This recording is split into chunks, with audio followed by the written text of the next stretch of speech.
Is the Afrocentric issue a scientific issue in need of research? Do Africans have something of science? Has anyone ever read a single book about Egyptian antiquities? Did the Africans have a civilization that affected humanity or provided a benefit to humanity?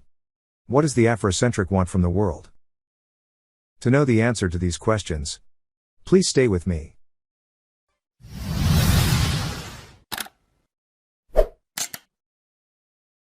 I'm Nazi Suleiman, an Egyptian archaeologist. I'm going to tell you more about Afrocentric. Please stay with me.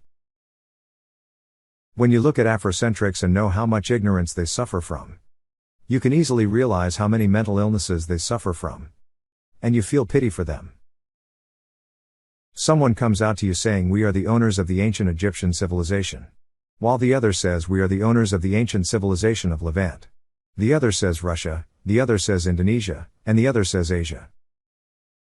They may think that they have built the whole world on their own before creating Adam himself.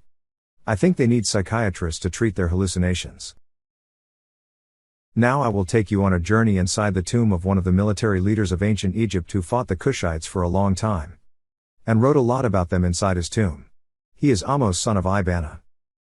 Ahmose son of Ibana served as crew commander, literally chief of the rowers, perhaps classed as admiral, of the king under three successive sovereigns from the beginning of the 18th dynasty, between 1580 to 1520 BC.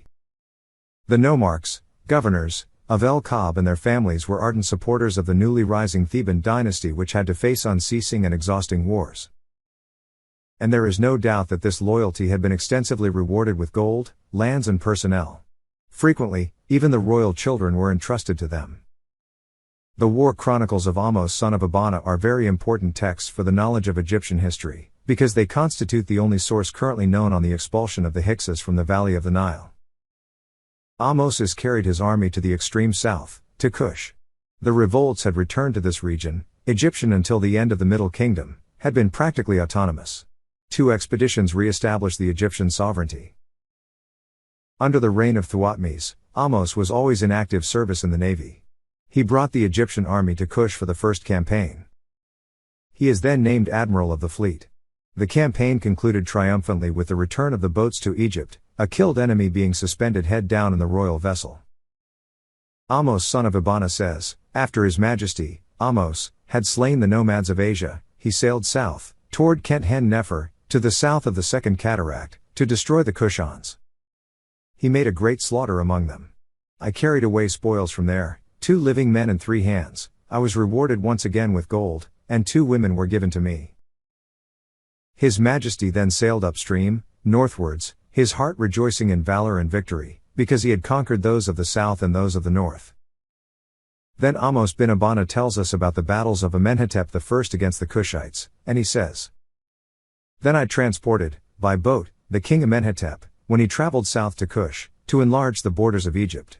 His Majesty then smote this Kushian in the middle of his army, and they were taken in shackles, so they could not escape.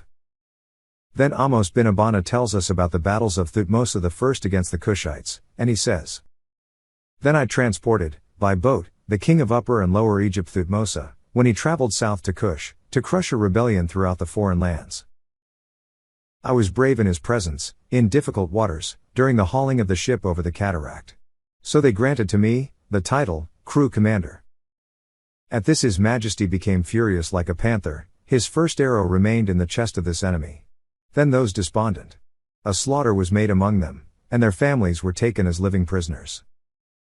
His Majesty journeyed north, all foreign lands being in his grasp, while this vile Kushian was hung, head down, at the prow of His Majesty's ship. This is how Ahmose son of Ibana describes the relationship of the kings of Egypt with these Kushites, and describes them as the slave enemies of Egypt. Then today some fools come out who describe the civilization of Egypt as the civilization of black Africans. But we tell them you have no place here. Dr. Nazi Suleiman was with you. Thank you for listening. Hoping to meet again in a new video next week. Goodbye.